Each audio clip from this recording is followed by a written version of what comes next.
everyone, this is Monica Sachdeva and I welcome you all to my channel Target Judiciary. I hope you are doing well and enjoying life. और life को enjoy करते करते आइए jurisprudence को हम थोड़ा और आगे बढ़ाते हैं। ज्यूरिस्प्रूडेंस की चैप्टर 3 में हम डिस्कस कर रहे थे अलग अलग ज्यूरिस्ट को, तो उसी सीरीज में वेरिड ज्यूरिस्ट की डेफिनेशन की सीरीज में हम आज डिस्कस करेंगे सेलमेंट को। तो ये है मेरा लेक्चर 3 और इसमें हम देख रहे हैं सेलमेंट की डेफिनेशन ऑफ ज्यूरिस्प्रूडेंस। तो सेलमेंट क्या कहते हैं? सेलमेंट कहते हैं कि jurisprudence is a science of first principle of civil law applied by God. सबसे पहले तो इन छोटी छोटी जो टर्म्स हैं जिसका मीनिंग हमें अक्सर क्लियर नहीं होता और हम केवल उसको रट लेते हैं, तो रटना नहीं है, हमें एक एक चीज को समझना है। ये है सिविल लॉ। सिविल लॉ का क्या मतलब होता है? सिविल लॉ का मीनिंग है law of the land, law of the land, या फिर हम इसे लॉ ऑफ द स्टेट भी कह सकते हैं। तो यानी कि जो लॉ एग्जिस्ट करता है, जो लॉ सब फॉलो करते हैं, जो गॉड के द्वारा एस्टेब्लिश लॉ है, वो है लॉ ऑफ द लैंड या फिर सिविल लॉ। तो सेलमेंट कहते हैं कि ज्यूरिस्प्रूडेंस सिविल लॉ के फर्स्ट प्रिंसिपल की साइंस है। Jurisprudence law of the land की साइंस है, जो कि जिसे गॉड जो है वो यूज करके पूरे यूनिवर्स में एडमिनिस्ट्रेशन ऑफ जस्टिस करते हैं। तो इनके अकॉर्डिंग लॉ जो है, सेलमेंट के अकॉर्डिंग लॉ पॉजिटिव लॉ तक ही सीमित नहीं है, यानी कि लॉ मैनमेड लॉ जो है उस तक लिमिटेड नहीं है, ये भी पूरे यूनिवर्स को लेकर चलते हैं। और सबसे इंपॉर्टेंट बात, ये मैन मेड लॉ की बात ही नहीं करते हैं, ये गॉड के द्वारा एस्टेब्लिश लॉ की बात कर रहे हैं, लॉ ऑफ द लैंड की बात कर रहे हैं। और मैं प्रीवियस वीडियो में जो मैंने आपके साथ ऑस्टिन डिस्कस किया था, ऑस्टिन ने भी साइंस का यूज किया था। Even he was the first jurist to use this word. ये साइंस वर्ड जो यूज किया था ऑस्टिन ने पहले किया था, after that it was used by Salmond. तो ये सेलमेंट की डेफिनेशन है। सेलमेंट ने ज्यूरिस्प्रूडेंस को दो पार्ट्स में कैटेगराइज भी किया है। पहला है generic jurisprudence and the other one is particular jurisprudence, तो सॉरी स्पेसिफिक ज्यूरिस्प्रूडेंस। तो जेनेरिक ज्यूरिस्प्रूडेंस में जनरल लॉ आता है, ठीक है, और स्पेसिफिक में एक पर्टिकुलर लॉ की बात करते हैं। तो जनरल लॉ का पर्टिकुलर पार्ट, उसकी बात होती है स्पेसिफिक लॉ में।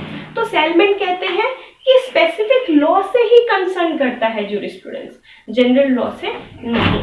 तो इन तीनों चीजों को, इन दोनों पार्ट्स को भी हमने देखा, और साथ ही साथ अभी हम ये भी देखेंगे कि साइंस ऑफ सिविल लॉ, जो जिसे सेलमेंट ने फर्दर 3 पार्ट्स में डिवाइड किया है, वो साइंस ऑफ सिविल लॉ के 3 पार्ट्स कौन से हैं? वो है आपके एक्सपोजिटरी या फिर systematic jurisprudence, next one is legal history and the last one is science of legislation. तो एक्सपोजिटरी या सिस्टमैटिक ज्यूरिस्प्रूडेंस से सेलमेंट क्या कहते हैं? सेलमेंट का मतलब है यहाँ पर कि एक्चुअल लीगल सिस्टम। ज्यूरिस्प्रूडेंस वो बोलते हैं कि एक्चुअल लीगल सिस्टम को कवर करता है, उनके अकॉर्डिंग जो ज्यूरिस्प्रूडेंस की डेफिनेशन है वो। सेकेंड है लीगल हिस्ट्री। आप इसको ऐसे भी लर्न कर सकते हैं, प्रेजेंट, पास्ट और फ्यूचर। प्रेजेंट में एक्सपोजिटरी मतलब जो ये एक्चुअल लीगल सिस्टम है, और पास्ट में जो प्रोसेस, जो लॉ के बनने के टाइम का जो प्रोसेस है, या एक्चुअल लीगल सिस्टम एग्जिस्ट होने से पहले का जो प्रोसेस है, जो पूरी हिस्ट्री है उसके पीछे की, वो आ जाता है आपका लीगल हिस्ट्री में। और थर्ड है आपका साइंस ऑफ लेजिस्लेशन। यहाँ पर सेलमेंट कहते हैं कि साइंस ऑफ लेजिस्लेशन मतलब एक आइडियल लॉ की यहाँ बात करते हैं। आइडियल मतलब कि आदर्श कानून, कि कैसा कानून होना चाहिए, law as it ought to be, वो डिस्कस होगा आपका साइंस ऑफ लेजिस्लेशन में। तो सेलमेंट के according science of civil law के 3 प्रकार हैं, और वो 3 प्रकार ये है। पर अगर हम ओवरऑल सेलमेंट की डेफिनेशन की बात करें तो हम ये देखेंगे कि सेलमेंट की डेफिनेशन का स्कोप वो बहुत ही नैरो है, क्योंकि वो स्पेसिफिक ज्यूरिस्प्रूडेंस से डील कर रहे हैं। उन्होंने जनरल ज्यूरिस्प्रूडेंस को एकदम साइड कर दिया है। और आज के टाइम में जबकि फंक्शनल ज्यूरिस्प्रूडेंस एग्जिस्ट करता है, प्रेजेंट टाइम की अगर हम बात करें, तो वहां सेलमेंट की डेफिनेशन बहुत छोटी पड़ जाती है। वहां सेलमेंट की डेफिनेशन ऑफ ज्यूरिस्प्रूडेंस का स्कोप बहुत ही नैरो हो जाता है। तो इसीलिए ये आपको मैंने साथ ही साथ इसके क्रिटिसिज्म भी बता दिया सेलमेंट का। अब हम जो नेक्स्ट ज्यूरिस्ट को देखने वाले हैं वो है आपके रोस्को पाउंड। तो रोस्को पाउंड की डेफिनेशन देखने से पहले आप नोट डाउन कर लीजिए रोस्को पाउंड का के द्वारा किया गया वर्क। रोस्को पाउंड ने एक बुक लिखी है जिसका नाम है लॉ एंड मॉरल्स। और अब हम देखते हैं इनकी डेफिनेशन क्या है। डेफिनेशन में रोस्को पाउंड कहते हैं कि jurisprudence is a body of principles recognized and enforced by public and regular tribunals in administration of justice. यानी कि इनके अकॉर्डिंग ज्यूरिस्प्रूडेंस क्या है? ज्यूरिस्प्रूडेंस एक बॉडी है सिद्धांतों की, नियम की, जिसको पब्लिक और रेगुलर ट्रिब्यूनल्स, पब्लिक मतलब वही गवर्नमेंट ट्रिब्यूनल्स जो होते हैं, गवर्नमेंट के द्वारा एस्टैब्लिश ट्रिब्यूनल्स, और रेगुलर ट्रिब्यूनल्स उन सिद्धांतों को एनफोर्स करते हैं। किस लिए?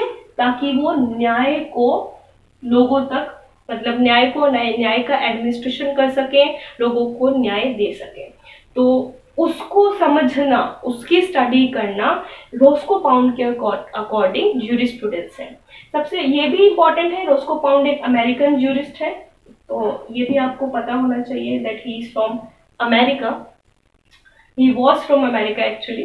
तो रोस्को पाउंड की डेफिनेशन ये होगी। पर रोस्को पाउंड किस वर्ड के लिए सबसे ज्यादा जाने जाते हैं? इससे ज्यादा इंपॉर्टेंट उनका वो वर्ड है जो उन्होंने दिया था। उन्होंने अपनी डेफिनेशन में ही एक वर्ड यूज करा है, मतलब जो इंपॉर्टेंट वर्ड है वो है सोशल इंजीनियरिंग। Social engineering. अब ये सोशल इंजीनियरिंग क्या है? मतलब आप लोग ये सोच रहे होंगे कि लॉ में इंजीनियरिंग वर्ड क्या कर रहा है, पर यही वर्ड इनकी डेफिनेशन को बहुत अच्छा बनाता है। कैसे? क्योंकि रोस्को पाउंड का कहना ये है कि लॉ का सोसाइटी के साथ एक रिलेशनशिप है जो कि हमें आमतौर पर देखने को मिलता है। जैसे कि अभी मैं आपको लेटेस्ट एग्जांपल देती हूँ।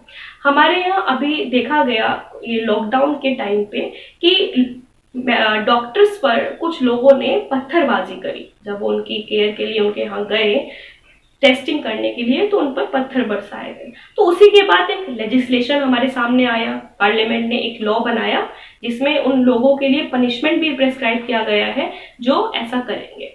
तो अब सोसाइटी में कुछ हुआ, सोसाइटी में एक एक्शन, मतलब जिसे कहते हैं एक चेंज आया, जिसकी वजह से लॉ में चेंज आया। तो ऑब्वियस सी बात है कि सोसाइटी का एक डायरेक्ट रिलेशनशिप किसके साथ है? लॉ के साथ। तो रोस्को पाउंड का कहना यही है कि ज्यूरिस्प्रूडेंस एक तरह की सोशल इंजीनियरिंग है। इंजीनियरिंग किसे कहते हैं? जहां पर एक इंजीनियर अपनी स्किल्स का यूज करते हुए किसी प्रॉब्लम को सॉल्व करता है। तो यहाँ पर भी तो यही हो रहा है। यहाँ पर एक ज्यूरिस्ट सोसाइटी में प्रिवेलिंग प्रॉब्लम्स को या सोसाइटी में प्रिवेलिंग सिचुएशन को एनालाइज करके लॉ के साथ लिंक कर रहा है।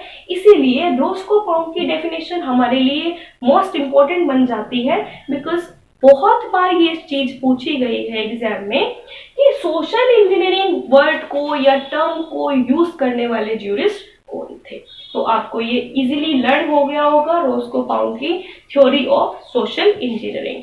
अब नेक्स्ट हम देखते हैं हॉलैंड को। थॉमस हॉलैंड की डेफिनेशन समझते हैं, पर इससे पहले आप एक फिर से नोट डाउन कर लीजिए थॉमस हॉलैंड का वर्क। थॉमस हॉलैंड का वर्क है एलिमेंट्स ऑफ ज्यूरिस्प्रूडेंस। तो उसके बाद ये बुक है इनकी जो उन्होंने लिखी थी। अब हम देखते हैं इनकी डेफिनेशन को। तो बहुत इंपॉर्टेंट डेफिनेशन है इनकी भी, क्योंकि इन्होंने एक इम्पॉर्टेंट टर्म यूज कर दिया है। आप देखने में आपको थोड़ा थोड़ा ये ऑस्टिन की डेफिनेशन जैसा ही लग रहा होगा, पर इसमें एक नया वर्ड एडेड है, वो है फॉर्मल। तो बाकी positive law I have already explained it to you. Positive law मतलब मैन मेड लॉ। ये अगर आपने पूरा समझना है तो आप मेरी प्रीवियस वीडियो रेफर कर सकते हैं।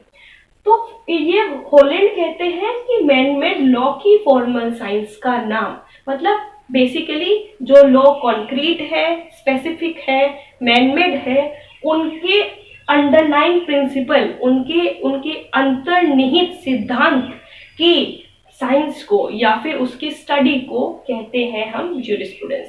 तो हॉलैंड के according formal science of positive law ही ज्यूरिस्प्रूडेंस है। So this is it. और आगे के ज्यूरिस्ट को हम अपनी नेक्स्ट लेक्चर में कवर करेंगे। तो stay tuned for more videos, and if you haven't subscribed the channel yet, then do subscribe it and don't forget to press the bell icon. That's it for today. Thank you so much. Have a nice day.